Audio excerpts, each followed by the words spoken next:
কখনো কি আপনার মনে প্রশ্ন জাগেনি সমুদ্রের মধ্যে লাইট হাউস কেন উপস্থাপন করা হয়? এই লাইট হাউসের বৈশিষ্ট্য কি? এই লাইট হাউসের গুরুত্বটা কি? এই লাইট হাউস উপস্থাপনের জন্য কত মার্কিন ডলার ব্যয় করতে হয়েছে? আসুন সকল কিছু বিস্তারিত জানাবো আমাদের এই ভিডিওর মাধ্যমে।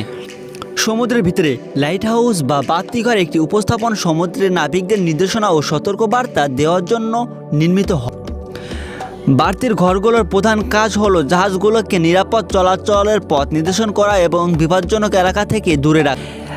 আসুন এবার জেনে নেওয়া যাক যে লাইট হাউসের বৈশিষ্ট্য কী। বাড়তির ঘরের মূল আকর্ষণ হলো এর আলো। এটি সাধারণত একটি শক্তিশালী বিম্বের থাকে যা রাতে এর অনেক দূর থেকেই দেখা যায়। প্রাথমিকভাবে আগুন, তেলের বাতি বা কেরোসিন ল্যাম্প ব্যবহার করা হয়, তবে বর্তমানে ইলেকট্রিসিটির বাতি বা লেজার প্রযুক্তি ব্যবহৃত হচ্ছে। এই লেন্সগুলোর আলোর বিম্বকে বাড়ানোর জন্য ব্যবহৃত হয়। এটি 1900 শতকে এর গুরুত্ব দিয়ে উদ্ভাবিত হয় এবং বাতিঘরের কার্যকারিতা ব্যাপকভাবে বৃদ্ধি পায়। টাওয়ার। বাতিঘর সাধারণত একটি উঁচু টাওয়ার আকারে নির্মিত হয় যাতে আলো দূর থেকে দেখা যায়।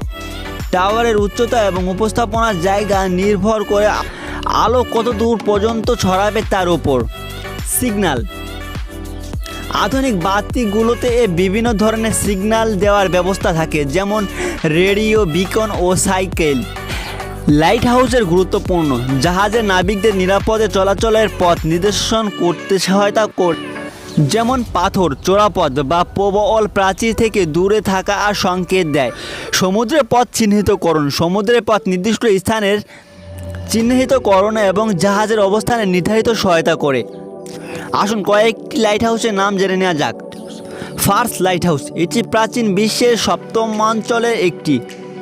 অ্যারিস্টোর লাইট হাউস, এটি ইংল্যান্ডের কর্নওয়ালে উপকূলে অবস্থিত এবং লাইট হাউস প্রযুক্তি বিকাশে গুরুত্বপূর্ণ ভূমিকা পালন করে। স্টারল্যান্ড লাইট হাউস, নিউ ইয়র্কের উপসাগরে অবস্থিত একটি গুরুত্বপূর্ণ বাতিঘর। লাইট হাউস বা বাতিঘর সমুদ্রের নিরাপত্তা ও নাবিকদের নিরাপদ যাত্রার জন্য একটি অপরিহার্য উপাদান। প্রযুক্তির অগ্রগতির সঙ্গে সঙ্গে বাতিঘরের কার্যকারিতা ও প্রয়োজনীয়তা বৃদ্ধি পাচ্ছে।